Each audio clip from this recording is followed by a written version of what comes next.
C'est comme un cauchemar sans fin. Le nombre d'infections à la COVID-19 augmente à nouveau aux États-Unis alors que les vaccins sont déjà disponibles. Dans l'État américain de l'Idaho, les travailleurs de la santé peinent à traiter les patients non vaccinés. Je crois que nous devons avoir la liberté de choisir et donc je respecte cela. Mais en tant que travailleur de la santé, c'est vraiment triste de voir toutes ces personnes non vaccinées. Vous savez qui sont malades et vous savez qu'il y a des cas plus graves que d'autres.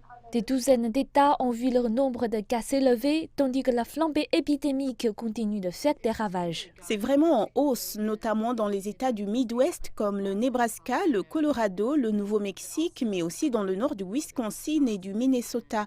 Dans le Maine, les cas ont augmenté de façon exponentielle. Exponentially. What do you think are the main causes behind this new uptick or new surge? C'est difficile à dire, mais la météo peut certainement y être pour quelque chose. En été, nous avions plus de cas dans le sud, mais il faisait chaud et qu'ils étaient à l'intérieur. Aujourd'hui, ces personnes sortent parce qu'il fait moins chaud et moins humide. Mais les gens du nord et du Midwest restent à l'intérieur et cela pourrait certainement y contribuer. Les personnes non vaccinées représentent la majorité des nouveaux cas et certains ne sont toujours pas convaincus de son efficacité.